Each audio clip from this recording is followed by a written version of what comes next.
पंचमोऽध्यायः अथातो मात्राशीतीयम् अध्यायं व्याख्यास्यामः इति अस्माः भगवान् आत्रेयः। तो मुख्यतः प्रस्तावना मुझे ये ज़्यादा अधिक महत्वपूर्ण लग रही है एक दो तीन कारणों से, क्योंकि चरक संहिता का जब हम अध्ययन करते हैं तो उसमें उसका सूत्र स्थान ये बहुत ही वैशिष्ट्यपूर्ण है। मुझे जब मैंने चरक संहिता का अध्ययन शुरू किया था महाविद्यालय के दिनों में, उससे लेकर बहुत सालों के बाद मुझे ऐसा समझ में आने लगा था मेरे गुरुओं के कारण, जिन्होंने मुझे चरक संहिता ये बार बार अलग अलग प्रकार से सिखाई कि सूत्र स्थान को पढ़ना है चरक संहिता के, तो उसको अध्यायों को 30 अध्यायों को अलग अलग बांट के पढ़ना ये सही उसकी पद्धति नहीं है, क्योंकि चरक संहिता के सूत्र स्थान की चतुष्क रचना है जिनमें 4-4 अध्यायों का एक चतुष्क किया गया। ये सब बात वही बन जाती है, किंतु होता कैसे है कि कभी किसी विषय का अध्ययन करने के लिए हम उसमें से किसी एक अध्याय को पढ़ते हैं और प्रायः हम उस चतुष्क रचना को भूल जाते हैं। अतः किसी भी विषय को हम जब चरक संहिता सूत्र स्थान से पढ़ना है तो हमें चतुष्क रचना को बिल्कुल भूलना नहीं है। मानो वो 4 अध्यायों का मिलकर एक जो उसका गुट है, जो ग्रुप है, उसमें एक कोई सामान्य अर्थ बाहर निकल के आता है और उसमें एक डेफिनेट कनेक्टिविटी है। आज के जो सत्र का रेलेवेंस है वो है स्पष्ट चतुष्क। अध्याय क्रमांक 5 से लेकर अध्याय क्रमांक 8 तक ये चरक संहिता में जो स्पष्ट चतुष्क है उसमें आप क्रमशः देखें तो उसमें एक बहुत सुंदर क्रम हमें देखने के लिए मिलता है। देखिए उन्होंने इस चतुष्क के जो पहले अध्याय है उसका नाम है मात्रा। अध्याय का ओपनिंग है मात्राशीस्या, यानी मनुष्य ने या हम सब ने मात्रावत आहार का सेवन करना अपेक्षित है। तो यहाँ से शुरू होता है, यानी सबसे पहली जो बात की जाती है वो है आहार के बारे में, और उसमें भी आप क्या खाओ, कब खाओ, ये बातें छोड़कर कितना खाओ ये बात सबसे पहले कही जाती है। और इसलिए गंगाधर भी कहते हैं कि सारी बातों में, सारे अध्ययन भोजन के विधियों में मात्रा, राशि, इसका महत्व अत्यधिक होने के कारण उसका उल्लेख प्रथम किया है। तो इस प्रतिज्ञा से शुरुआत होती है कि मात्रा शिष्याद, ये मानो स्वस्थ रहने का एक सबसे प्रधान ये हेतु है। और इसलिए अगर आप देखो कि अन्यत्र भी ग्रंथ में गृहिणी के अधिकरण में होगा कि वो स्पेशली अमात्रावत आसन के बहुत बड़े उपद्रव होने की संभावना व्यक्त करते हैं। और इसके साथ साथ आगे ये जो चर्चा चलती है मुख्यत्वे पहले 9 सूत्रों में इस अध्याय में वो सारी मात्रा पे चलती है। उसके बाद इसके बाद जो जिसको हम वाग्भट में दिनचर्या के नाम से देखते हैं वो सारी बातें जो चरक संहिता में हमें नित्यम प्रयुंजित स्वास्थ्य में अनुवर्तते सूत्र क्रमांक 13, यहाँ से आगे हमें वो पूरी बातें देखने के लिए मिलती है। यहाँ पे एक बात जो हमें समझना बहुत आवश्यक है कि ग्रंथकार ने दिनचर्या के क्रम में उपक्रमों का वर्णन नहीं किया है। यहाँ पे उनका उपक्रमों का वर्णन करने की जो उसके पीछे की जो उसकी एक कहानी मीमांसा है वो केवल जिन जिन कर्मों को नित्य करना है उनके बारे में चर्चा की है। देखिए पहले वो मात्रावत आहार के बारे में बात करते हैं, उसके बाद किस आहार विशेष को नित्य सेवन करना है और किस आहार विशेष का नित्य सेवन करना नहीं है उसके बारे में बात करते हैं, और आहार को छोड़ देते हैं और वो चले आते हैं कर्म की तरफ, यानी द्रव्य को छोड़ के वो कर्मों की तरफ चले गए। और उसमें कंटिन्यूटी कैसी है कि अगर हमें स्वस्थ रहना है तो हमें बहुत सारी बातों को नित्य रूप से करना होता है। ये बहुत सुंदर संकल्पना है स्वास्थ्य की, कि स्वास्थ्य बना के रखना ये एक पैसिव स्टेट नहीं है। हम कुछ ना करें तो हम ऑटोमेटिकली स्वस्थ रहेंगे, ऐसा नहीं होता है। और ये बहुत ही सुंदर पद्धति से आयुर्वेद में वर्णन किया गया है कि आप सबको ये सारी बातों का नित्य पालन, नित्यम प्रयुंजित, जिससे स्वास्थ्य अनुवर्तते, जिसको आप अगर रेगुलरली करें तो स्वास्थ्य का अनुवर्तन होता है और अजात यानी जिन विकारों को उत्पत्ति नहीं हुई है उनकी उत्पत्ति नहीं होगी। और फिर यहाँ से आगे चलकर अंजन, नस्य, धूमपान, ये सारी बातें इस अध्याय में आती है और वो चलता है सूत्र क्रमांक 102 तक, जहां पर आपको दंड धारण ये एक अंतिम का उपक्रम देखने के लिए मिलता है। अब ये जो अंतिम के उपक्रम है वो तो स्वयं के प्रभाव से कार्य करते हैं, उनमें रस, वीर्य, विपाक का कोई संबंध नहीं है। तो अंजन से लेकर, नस्य से लेकर छाता पकड़ना या पायदान डालना, दंड धारण करना, इतनी छोटी छोटी बातों का स्वस्थ वृत्त में जो महत्व है वो हमें यहाँ पे देखने के लिए मिलता है, स्थूल से सूक्ष्म तक। और इन सारे इस अध्याय का जो एक जिस्ट है वो उन्होंने सूत्र क्रमांक 103 में वर्णित किया है। नगरी नगरस्य एव इव रथस्य इव रथी यथा स्व शरीरस्य मेधावी कृत्येषु अवहितो भवेत्। यानी हम हर सूत्र के अर्थों को देखने वाले हैं विस्तार से, किंतु ये मानो एक जो हमें हिंट देते हैं कि इस पूरे अध्याय में जो मुख्य फोकस है वो है स्व शरीरस्य मेधावी कृत्येषु अवहितः भवेत्। मेधावी बुद्धिमान जो मनुष्य है वो स्व शरीर के प्रति जो सारे कृत्य है, करने लायक जो भी बातें हैं उनके प्रति सावधानी बरतता है, सतर्क रहता है। तो यहाँ पे स्वस्थ वृत्त का मुख्य अधिकरण ये शरीर है, और शरीर के बारे में सावधानी बरतना ये हमारा, जो हम उसके रथी है, जो हम उसके भीतर रहने वाले हैं, उनका कर्तव्य है। तो इसलिए मात्रा शितीय का जो मुख्य अधिकरण है, जो हमारा शरीर की रक्षा करना और उसके आधार पर स्वस्थ वृत्त टिका के रखना। उसके आगे जो अध्याय आता है तस्य शितीय, जिसको हम प्रायः ऋतुचर्या इसके हिसाब से हम उसको समझने का प्रयास करते हैं, उसका भी ओपनिंग देखिएगा। जो सबसे पहला सूत्र है, ग्रंथकार की पद्धति बहुत सुंदर है, और ये चरक संहिता में तो जब हमें ये संगति समझ में आती है तो हमें फिर अध्यायों में अधिक रुचि उत्पन्न होती है। जब तक हमें संगति नहीं लगा सकते तब तक हमें थोड़ा क्लिष्ट ऐसे ही चरक संहिता लग सकती है। इसलिए मेरा प्रयास है कि आपको इस चतुष्क में किस किस प्रकार से संगति है, एक उसमें कैसे सूत्र रचना है, और फिर उसको हम पढ़ना शुरू करना, ये संयुक्तिक होगा। इसलिए देखो अध्याय क्रमांक 6 का जो सबसे पहला सूत्र है, तस्य शितादि आहारात बलम वर्णश्च वर्धते यस्य ऋतु साम्यम विदितम चेष्टाहार व्यपाश्रयम। तो जो 5वें अध्याय में नित्य करने वाली सारी बातें हैं उनको कालवशात ऋतुवशात कुछ हद तक बदलने की आवश्यकता हो सकती है, और अतः उनमें बदलाव कैसे करना है आहार में, विहार में, उसके लिए इस अध्याय में ऋतु सात्म्य का वर्णन किया है। सात्म्य यद आत्मनि उपशेते। बहुत बार हम सात्म्य का अर्थ जो हमें, जिसकी हमें आदत हो गई है, the thing which we have make habitual to ourselves, ऐसा लेते हैं, जो कि सदोष है। सात्म्य इसका अर्थ है जो आत्मनि उपशेते, जो स्वयं के लिए सुखकारक, आरोग्यकारक रहता है। अतः आगे चलकर इसी अध्याय में अंत में और कुछ सात्म्यों का वर्णन किया है।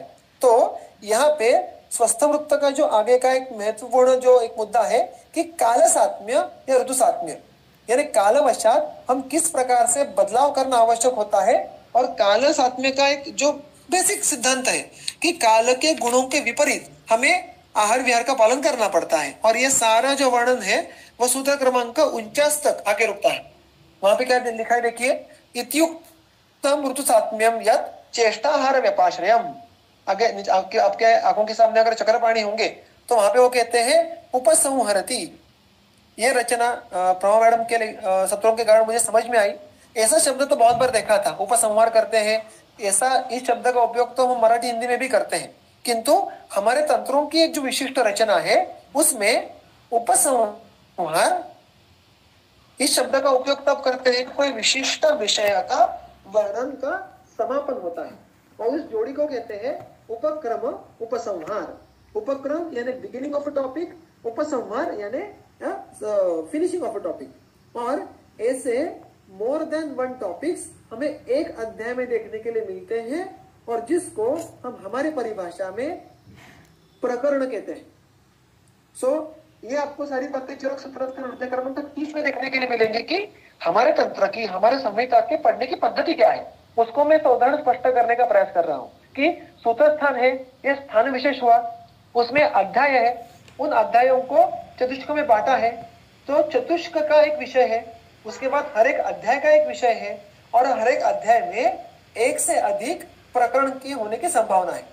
और इस प्रकार जैसे प्रकरणों का एक मानो इंडेक्सिंग अगर आपको ढूंढना है तो हमें जो अध्याय के अंत में तत्र श्लोका होते हैं वो पढ़ लेते हैं, तो समझ में आता है कि इस अध्याय में किन किन मुद्दों की वहां पे उन्होंने रचना की है।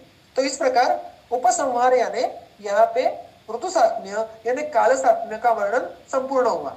और फिर यहाँ पे वो प्रसंगवशात देश सात्म्य और व्याधि सात्म्य, इनका भी उल्लेख करते हैं।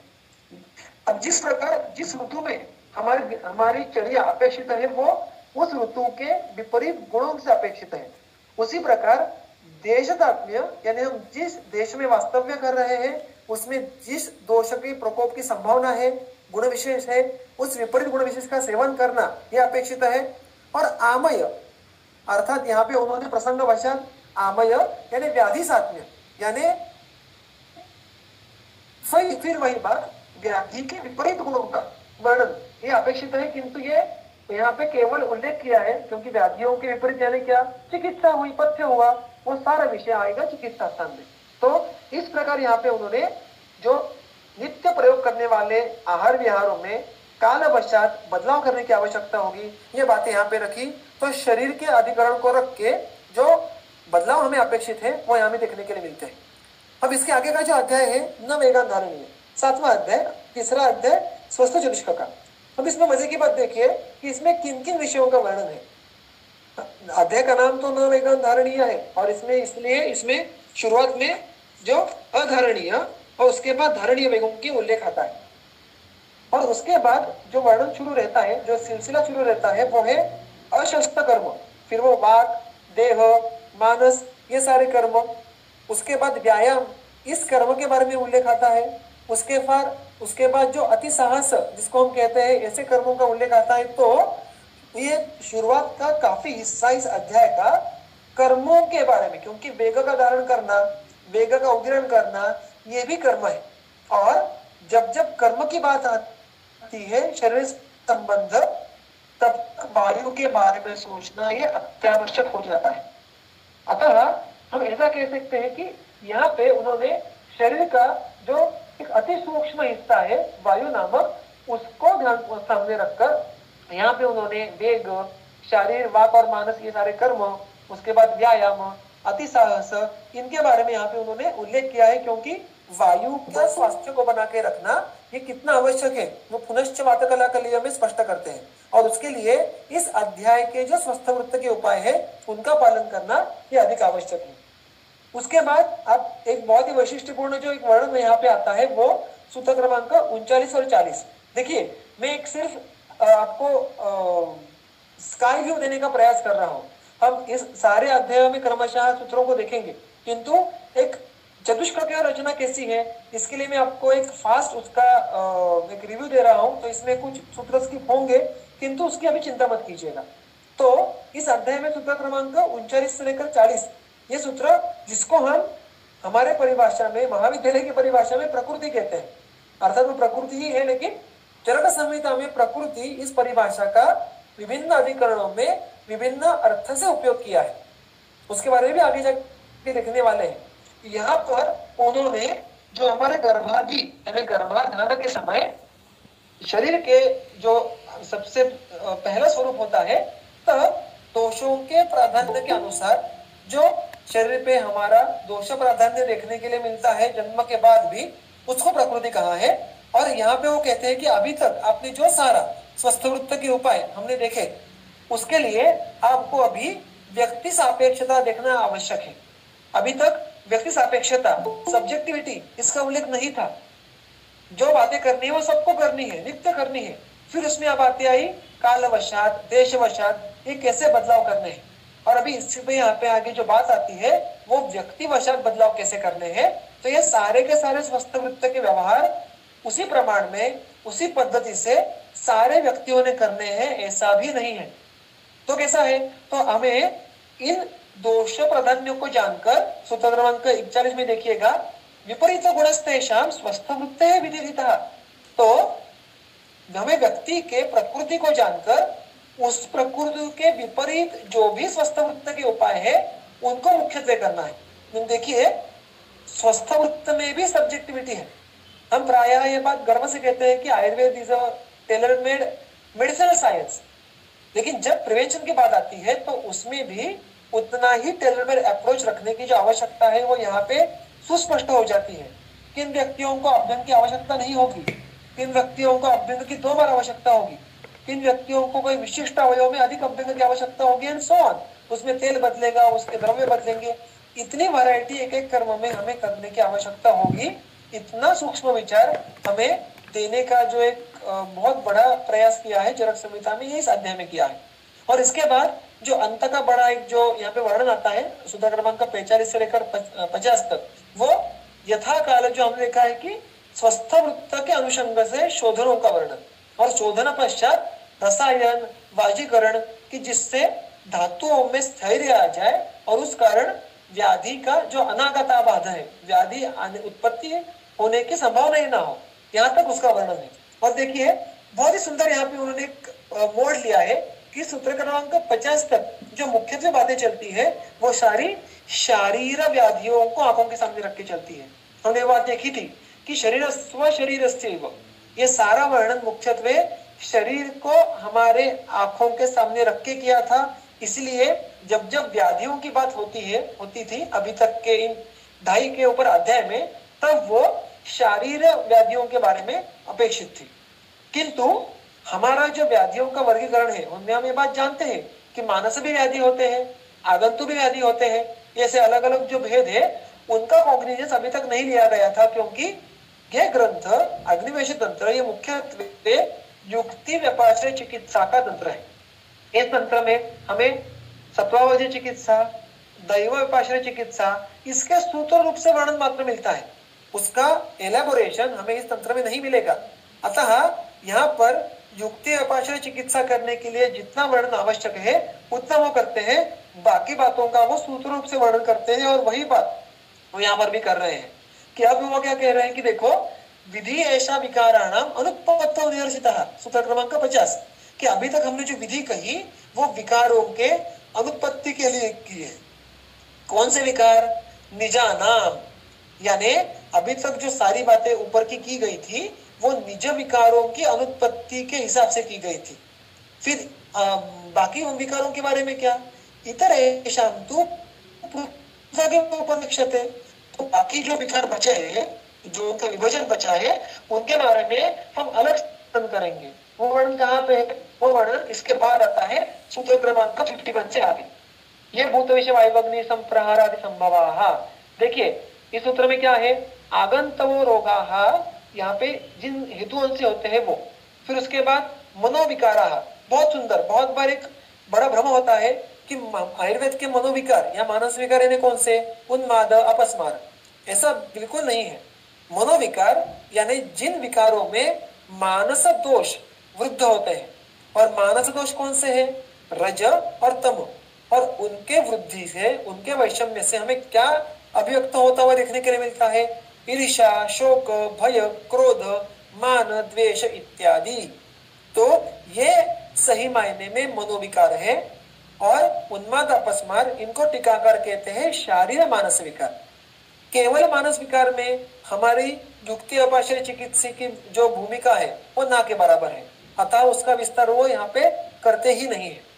किंतु यहाँ पे न्यूनता दोष प्राप्त ना हो, यानी हमने उस विषय को छोड़ दिया ऐसी बात करके तंत्र दोष की प्राप्ति ना हो, इसलिए वो उर्वरित विषयों के बारे में भी वो संक्षेप में वर्णन करते हैं। फिर आगंतु रोग, मानस रोग, इसके अनुत्पत्ति के लिए क्या करना है उसके बारे में जो वर्णन है वो उसके बाद तुरंत आगे के 2 सूत्रों में देखने के लिए मिलता है। और इतना ही नहीं, उसके आगे उन्होंने सूक्ष्म रूप से वर्णन किया है कि किन प्रकार के लोगों के साथ रहने के कारण, किस प्रकार का बर्ताव करने के कारण आपको इन व्याधियों की उत्पत्ति से बच सकते हैं। और ऐसा करके वो इस अध्याय में हमें अंतिमतः निज विकार से लेकर आगंतु और मानस विकार, ये हम कह सकते हैं कि सूक्ष्मतर लेवल के है, वहां तक आके छोड़ देते हैं। और फिर जो 8वां अध्याय है इंद्रियोपक्रमणीय, नाम में ही देखिए हमने शुरू किया था मात्राशी स्यात्, तो हमें शरीर का अधिकरण देखा था। फिर हम निज व्याधि की तरफ आए, उसके बाद आगंतु और मानस व्याधियों में हमें यह बात बिल्कुल हम जानते हैं कि हमारे इंद्रिय ये अर्थात असात्म्य इंद्रियार्थ संयोग के लिए योनि है या मुख्यभूत है। किंतु असात्म्य इंद्रियार्थ संयोग के पीछे मुख्यतः हेतुभूत कौन रहता है? तो हमारा मन रहता है। अतः मन और इंद्रिय इन अत्यंत मूलभूत एंटिटीज के बारे में वर्णन करना भी चरक संहिता आवश्यक समझती है। और उसका वर्णन आता है अध्याय क्रमांक 8 में इंद्रियोपक्रमणीय। हमें गलगली सर ने एक बार कहा था, जो गलगली सर गुजरात में सीखे थे, सुराणे सर नाम के एक बड़े वैद्य हुआ करते थे, वो ऐसा कहा करते थे कि ये जो चरक संहिता सूत्रासन की जो रचना है, जिसमें चतुष्क रचना है, उसमें हर चतुष्क में जो चौथा अध्याय है उसको वो शिखर अध्याय कह के जानते थे।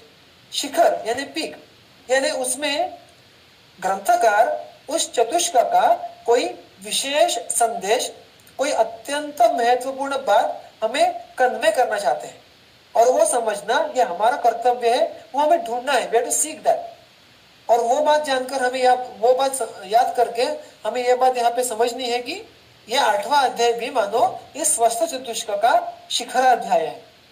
अब यहाँ पे उन्होंने इंद्रियोपक्रमणीय अध्याय में स्वस्थ वृत्त पालन के लिए हमें हमारे इंद्रियों का और मन का जिस प्रकार का ज्ञान होना आवश्यक है उतना वर्णन उन्होंने यहाँ पे किया है। और ये सब करके जो अंत में वो जो एक बड़ा वर्णन, जो बड़ा विस्तार आता है, वो आता है सद्वृत्त का। वृत्त यानी वर्णन, सत यानी टीका ने बहुत सुंदर चक्रवाणी ने टीका की इसकी, जो संत लोग जो होते हैं, जो सज्जन लोग होते हैं, वो जिस प्रकार का बर्ताव करेंगे, वर्तणूक करेंगे, उस प्रकार का बर्ताव ये यहाँ पे हम कह रहे हैं। अब देखिए, यह स्वस्थ चतुष्क है। इस पूरे चतुष्क का एक ही प्रयोजन है, एक ही यानी एक जो प्रयोजन सबसे सेंटर पॉइंट है, या जो मैं कहूंगा कि सर्वव्याप्त प्रयोजन है, वो क्या है? स्वास्थ्य पालन, स्वास्थ्य परिपालन। तो सद्वृत्त का भी प्रयोजन फल क्या हुआ?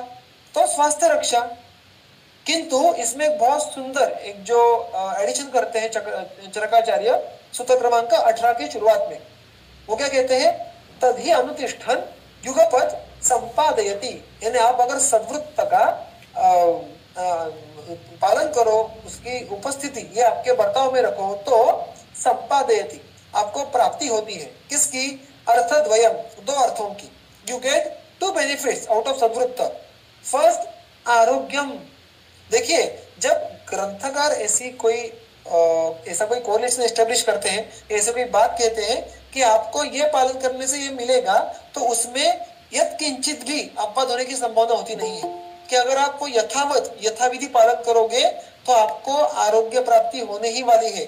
जितनी आपको, जैसे आपको अभ्यंगम आचरित नित्यम या नस्य या इन उपक्रमों से आरोग्य प्राप्ति की अपेक्षा है, उसी प्रकार से आरोग्य प्राप्ति की अपेक्षा भी आप सद्वृत्त पालन से भी कर सकते हैं। अर्थात हर एक के आरोग्य के अलग अलग छटा है, ये वो हमारे आयुष्य में उत्पन्न करेगा। और इतना ही नहीं, the important part lies ahead, आरोग्यम इंद्रिय विजयंच इति, यानी दो बातें यहाँ पे आपको प्राप्त होने वाली है। जो दूसरी बात है वो है इंद्रिय विजय। और अगर आप कोई भी साहित्य पढ़े भारतीय संस्कृति का, या अन्य भी जो भारतीय भूमि में जो इन दर्शनों का, जिन विचार सरणियों का जो एक उत्क्रांति हुई है, उन सब में जब जब भी मनोनिग्रह की बात आती है, अध्यात्म की बात आती है, तब उन सारों की पहली पायदान पे इंद्रिय निग्रह है। क्योंकि ये बात हमारे संस्कृति में जो ऋषि मुनि थे, ज्ञानी थे, उनके लिए सुस्पष्ट थी कि जब तक हम हमारे इंद्रियों पे नियंत्रण प्रस्थापित नहीं करेंगे, तब तक हमारी आगे की उन्नति होना असंभव है। You can not skip this first part. तो चरक संहिता हमें यहाँ तक ले आता है। वो केवल हमें शारीरिक जो हमारी एक जो लेवल है वहां पर छोड़ता नहीं है। वो कहता है कि आपको सही में स्वस्थ, अगर स्वास्थ्य प्राप्ति करनी है, और उस स्वास्थ्य को आपको इंद्रिय, मन और इस स्वस्थ शरीर से आपको अल्टीमेटली मोक्ष प्राप्ति तक का सफर करना है, तो इसमें सद्वृत्त पालन, उस द्वारा इंद्रिय विजय प्राप्त करना ये अत्यंत आवश्यक है। और ये इसलिए बहुत बड़ा स्पेक्ट्रम, यानी मात्राशीस्याद से लेकर कि आप मात्रावत खाना खाओ, यहाँ से लेकर जो अल्टीमेटली यहाँ पे सूत्र क्रमांक 29 में आता है, ब्रह्मचर्य, ज्ञान, दान, मैत्री, कारुण्य, हर्ष, उपेक्षा, प्रशम परश्चादिति, यानी मात्रावत अन्न खाओ, यहाँ से लेकर ब्रह्मचर्य इत्यादि का पालन करो। इतना बड़ा स्पेक्ट्रम केवल स्वस्थ वृत्त का हमें चरक संहिता में देखने को मिलता है। और चरक संहिता अल्टीमेटली में जो एक वो हर एक अध्याय के पीछे वो जिसे तत्र श्लोक कहते हैं, और फिर उस विषय का समारोप करते हैं। वैसे भी उन्होंने यहाँ पे इस चतुष्क का समारोप कैसे किया है देखिएगा, सूत्र क्रमांक 34। यच्च अन्यदपि किंचित स्यात् अनुक्तम इह पूजितम वृत्तम तदपि चात्रेयः सदैव अभ्युन्मन्यते। कि वो कह रहे कि हमने यहाँ पे स्वास्थ्य परिपालन के लिए जो महत्वपूर्ण बातें थी, जिनको वर्ज्य करना आवश्यक नहीं है, या जिनको वर्ज्य करना ये योग्य नहीं है, ये सारी बातें हमने यहाँ पे की है, किंतु ये छोड़ के बाकी नियम नहीं है, ऐसा नहीं है।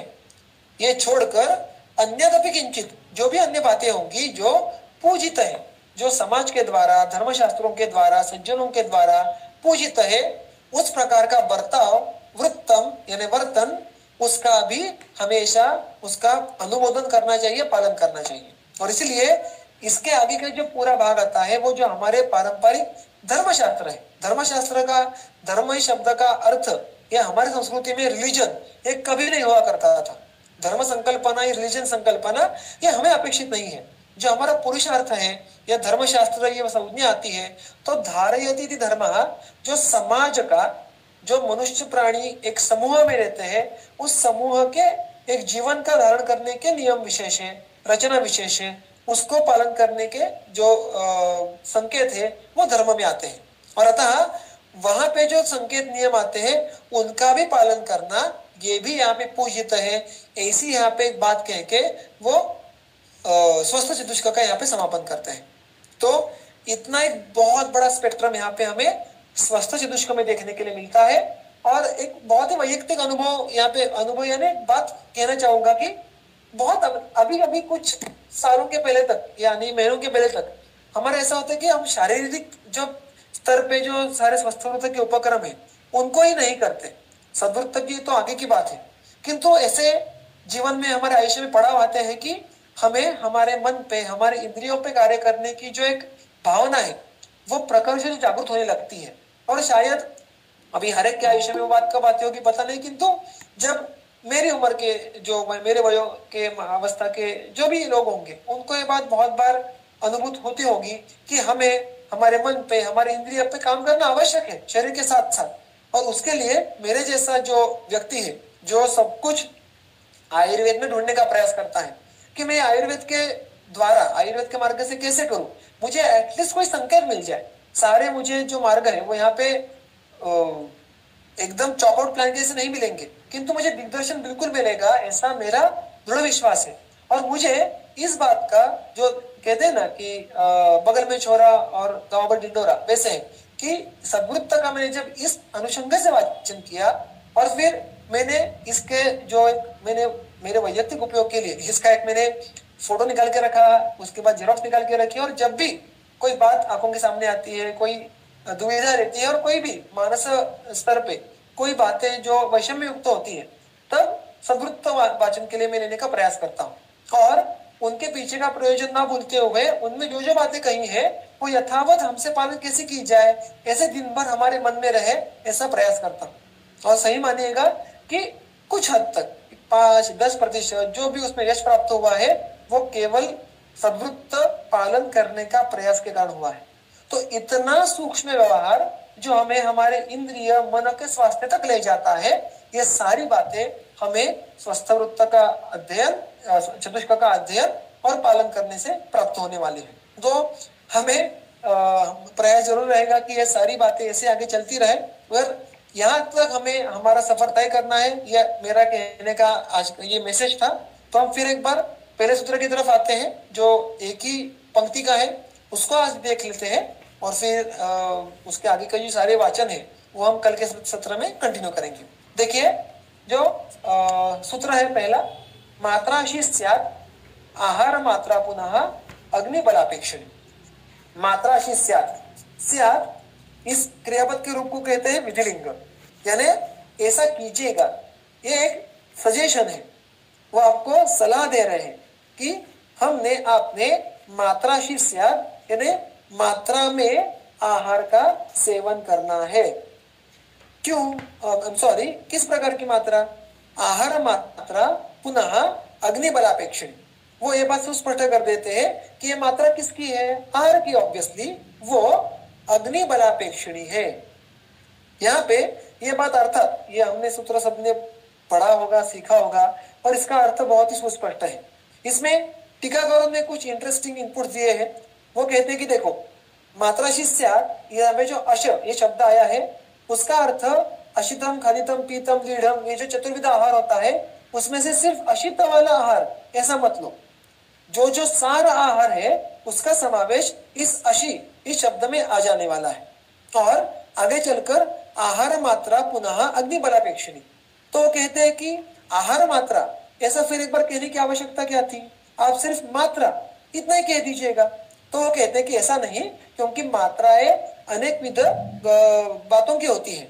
जैसे भेषज मात्रा, जिनके पास चक्रपाणी टीका है, वो जो दाहिने बाजू में टीका है उसको देख सकते हैं। वो कहते हैं कि देखिए यहाँ पे जो पुनः ये शब्द सूत्र में आया है उसका एक प्रयोजन ऐसे हो सकता है कि यहाँ पे उनको कहना है कि ये वर्णन है वो आहार मात्रा के लिए है। तो फिर अन्य मात्रा कौन सी होती है? भेषज मात्रा व्याध्यातुर बलापेक्षिणी वक्तव्या, जो औषधि की मात्रा है उसके लिए अग्नि का जो बल की अपेक्षा है वो तुलनात्मक रीत्या कम, और व्याधि बल और रुग्ण बल इसके अपेक्षा अधिक अपेक्षित है। व्यायाम से तु, व्यायाम की मात्रा ये दोषक्षय, अग्निवृद्ध्यादि उत्पादक, जो हम जिसको कहते हैं कि अर्धबल तक व्यायाम करना है, वो सम्यक व्यायाम की मात्रा हुई।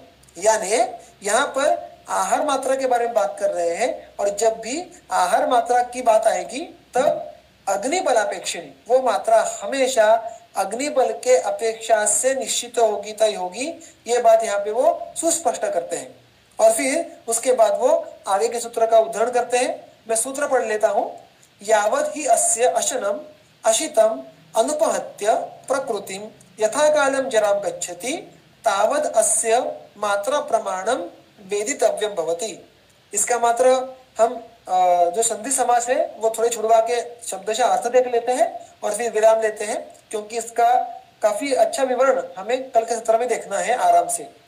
यावत मैंने जो आपके हमारे ग्रुप पे जो डाले ही पीडीएफ, उसको आप इस सूत्र के हिसाब से पढ़ के देख सकते हैं, क्योंकि मैंने इसको किस प्रकार से तोड़ के पढ़ना है ऐसा लिखने का प्रयास किया है। कि देखिए, संस्कृत में और किसी भाषा में ऐसी पद्धति होती है कि अव्ययों का एक द्वंद्व रहता है, यहाँ वहां, जब तक तब तक, हियर देयर, ऐसे प्रकार के। तो वैसे भी इस वाक्य में आपको यावत और तावत ऐसे दो अव्यय देखने के लिए मिलेंगे। तो यावत और तावत इसका प्रायः अर्थ जब तक या तब तक या जितना उतना ऐसे अलग अलग हो सकते हैं। यहाँ पे उसका जितनी उतनी मात्रा इस प्रकार से उसका वहां पे वर्णन किया गया है। तो यावत ही अस्य अशनम अशितम, अस्य ये हम आप जो खाने वाले हैं ना, भोक्ता उपभोक्ता, उसके लिए उन्होंने उस क्रियापद का उस सर्वनाम का उपयोग किया है कि ये जो आहार सेवन करने वाले लोग हैं वो जो अशनम अशितम जो खाना खाएंगे उसकी योग्य मात्रा ये कैसे आपको देखनी है। मात्रा योग्य है इस निश्चिति के पैरामीटर्स, क्राइटेरिया, मापदंड कौन से हैं? तो उसके दो मापदंड उन्होंने मर्ज करके एक साथ दिए हैं। प्रकृति अनुपहत्य यथा कालम जराम गच्छति, यथा कालम जराम गच्छति, जराम गच्छति इसका अर्थ जरण होना, यानी उसका अच्छे से सारकिट विभाजन होना। अब इसमें क्या क्या विशेषण है देखिएगा। यथा कालम, ये यथा काल ही होना चाहिए, योग्य काल में ये प्रक्रिया संपूर्ण होनी चाहिए। ये इस सम्यक जो मात्रा का एक बहुत बड़ा वैशिष्ट्य है। यथा काल ये बात कैसे देखनी है वो हम कल देखने वाले हैं। और इसको जोड़ के जो एक बात कही है, प्रकृति अनुपहत्य, केवल योग्य काल में जरण हुआ इतना ही काफी नहीं है, बल्कि प्रकृति अनुपहत्य, अनुपहत्य जो आखिरी में त्य य इस प्रकार का जो अक्षर आता है, क्रियापद का जो रूप है उसको कहते हैं ल्यबंत, यानी उस क्रिया को करने के बाद करके, यानी प्रकृति का अनुपहनन यानी उपहनन न करते हुए, यानी प्रकृति को बाधा न लाते हुए योग्य काल में आहार का जरण होना, ये उस आहार की सम्यक मात्रा हुई। तो यहाँ पे प्रकृति का अर्थ क्या है, यथा काल का अर्थ क्या है, ये दो दो क्राइटेरिया क्यों दिए हैं, ये सारी बातें चक्रपाणी गंगाधर टीकाओं ने बहुत ही सुंदर लिखी है, और इस कारण हमें बहुत अलग अलग मुद्दे और इसी चरक संहिता के अलग अलग संदर्भ हमारे आंखों के सामने आते हैं। तो इस सूत्र के बारे में हम कल के सूत्र में देखेंगे। जो आज का विषय है वो मैं यहाँ पे समाप्त करता हूँ। अगर किसी को कोई प्रश्न हो या कोई उसमें बात समझ के लेनी हो, बात कहनी हो, तो आगे के कुछ मिनट हम उसके लिए रख सकते हैं। मेरा यहाँ पे बात करने के जो अवसर है वो यहाँ पे समाप्त होता है।